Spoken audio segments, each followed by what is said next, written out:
Bonjour ou bonsoir bien-aimé. Ça dépend du moment où tu me lis. J'aimerais te parler d'un sujet très important qui est l'évangélisation. Et le thème de mon message est « Change ta manière d'évangéliser, bien-aimé ». La Bible dit dans Marc 16, verset 15, je cite, « Puis il leur dit, allez partout dans le monde et prêchez la bonne nouvelle à toute la nation. » Amen.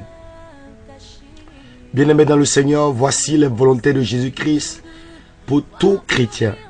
Mais malheureusement, je me demande si nous, chrétiens de ce jour, nous arrivons à respecter ces volontés. Laissez-moi vous rappeler que nous sommes au XXIe siècle et les réalités de nos jours diffèrent du premier siècle. Le monde a évolué.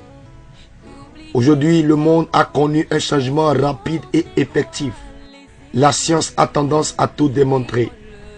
Les médias et la politique de chaque pays ainsi que la civilisation, le mode de vie de chaque personne ont fait que le monde actuel tend vers la dérive.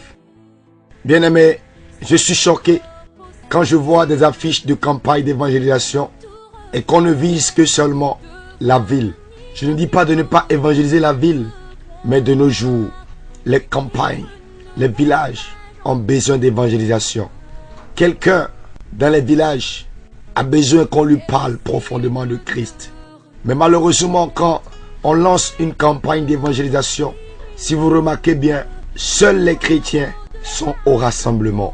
Vous allez voir, le pasteur demande à ses collègues pasteurs d'inviter leurs fidèles afin d'augmenter l'effectif. On ne vise plus les païens, on ne vise plus les non-chrétiens, mais rien que des chrétiens sont invités. Bien-aimés, il faudrait que ça change. Pourquoi les jeunes ne veulent pas venir à l'église? Ou pourquoi les jeunes ne veulent pas venir à Christ? C'est parce qu'on leur a présenté un Jésus pauvre, impuissant, médiocre, un Jésus qui est lent à réagir. Bien-aimé, personne n'a envie de vivre de façon misérable. Je dis bien personne. Ils ne viennent pas parce que le diable les a séduits. Ils ne viennent pas à l'église parce que le monde les a voilés. Voyez comment les fils du monde sont disciplinés, créatifs, ordonnés, rigoureux et mettent l'excellence de leur côté. C'est normal que les jeunes soient séduits et voilés. Bien-aimés, il est vrai que tout ce qui brille n'est pas de l'or, mais tout ce qui brille attire. Alors qu'est-ce que tu fais, chrétien, pour attirer les âmes? Quelle est ta stratégie? Comment tu t'y prends? Il faut évangéliser, oui, mais nous devons trouver un meilleur moyen d'attirer les jeunes. Bien-aimés dans le Seigneur, la vie que tu mènes donne-t-elle envie de donner sa vie à Jésus? Si tu critiques un gars immonde et après c'est à lui que tu demandes de l'argent, es-tu sûr qu'il va te prendre au sérieux? Bien-aimé, l'évangile est une puissance, une force qui convainc les cœurs et les ramène à Dieu. J'aimerais te poser la question. Combien de fois tu as jeûné pour que les âmes soient sauvées? Combien de fois tu as invité un ami, un frère, une soeur, un oncle, une tante, ton DG, ton partenaire d'affaires, ta famille, ta femme et même ton mari à manger? Et lorsqu'il finit de manger et a commencé à boire son jus préféré, tu lui annonces Jésus. Tu lui parles de ton témoignage personnel. Les gens s'en foutent de la Bible a dit. Les gens s'en foutent de il est écrit.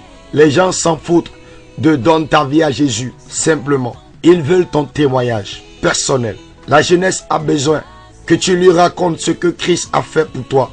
Ces jeunes ont besoin que tu leur dises qu'il y a une vie meilleure en Christ. Ils ont besoin que tu leur partages ton expérience. Les moments où l'impossible est devenu possible. Bien-aimé, le diable œuvre, le diable travaille, oui, et bien même. Alors toi, qui suis Jésus, que fais-tu pour gagner les âmes? La Bible déclare dans 2 Corinthiens 5, versets 17 à 18, je cite, « Si quelqu'un est en Christ, il est une nouvelle créature.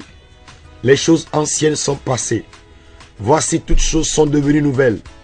Et tout cela vient de Dieu. » Il faut bien souligner la partie là. Et tout cela vient de Dieu, qui nous a réconciliés avec lui par Christ et qui nous a donné le ministère de la réconciliation. Bien-aimé, tu as reçu le mandat de réconcilier les âmes à Christ. Alors tu dois trouver le moyen pour le faire.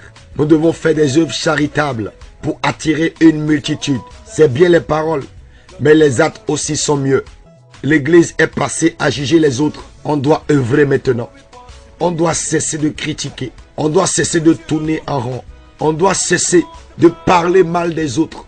Nous devons passer à l'essentiel. Nous devons sortir des 4 murs et aller voir ce qui se passe dans le monde. Nous devons chercher à savoir pourquoi les jeunes vont en boîte. Pourquoi les jeunes vont partout où il y a la fête. Pourquoi les jeunes vont partout où il y a le show. Pourquoi ils aiment les activités du monde plus que les activités de Dieu. Et si vous remarquez bien, ce sont les mêmes jeunes qui viennent à l'église qui se retrouvent encore dans ces lieux-là. Je ne dis pas de ne pas se distraire, mais si nous sommes chrétiens, nous devons déposer notre marque. Nous devons afficher notre identité. Nous ne devons pas nous mêler aux autres. Nous devons marquer la différence. Alors c'est la responsabilité de toute l'église de savoir et de comprendre les raisons qui poussent les jeunes à aller dans le monde. Nous devons chercher à comprendre afin de gagner plus d'âmes, car tu trouveras certainement des solutions à leurs problèmes. Bien-aimé, beaucoup veulent ton témoignage. Beaucoup veulent le témoignage de ta rencontre avec Jésus. Qu'est-ce qui a changé en toi? Beaucoup veulent comprendre la joie qu'il y a en Christ. Alors nous devons travailler. Et nous devons changer notre manière d'évangéliser. Il y a plusieurs qui disent: je n'ai pas le temps pour évangéliser, ni la force. Mais tu as les moyens financiers. Mets cela à la disposition des jeunes dynamiques. Utilise ce que tu possèdes pour évangéliser. Tu dois soutenir le ministère de l'évangélisation. La vie de plusieurs personnes dépend de toi.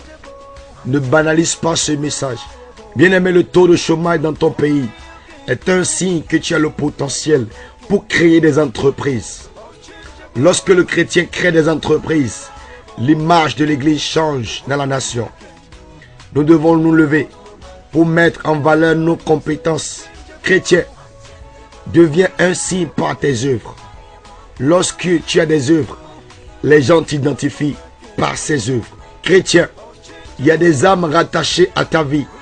Si tu échoues, ces âmes n'auront pas de repère. Créer des entreprises permet de répondre à de nombreux maux, d'où un moyen efficace d'évangéliser. Chrétien, tu as été créé pour sortir les gens de la médiocrité. Alors, je t'invite à travers ce message à revoir ta manière d'évangéliser. Il faudrait que tu commences à donner de nouvelles idées afin que les jeunes soient gagnés à Christ. Il faudrait que tu commences par réfléchir et à trouver d'autres moyens de gagner une multitude pour Christ. Que le Seigneur te bénisse à travers ce message.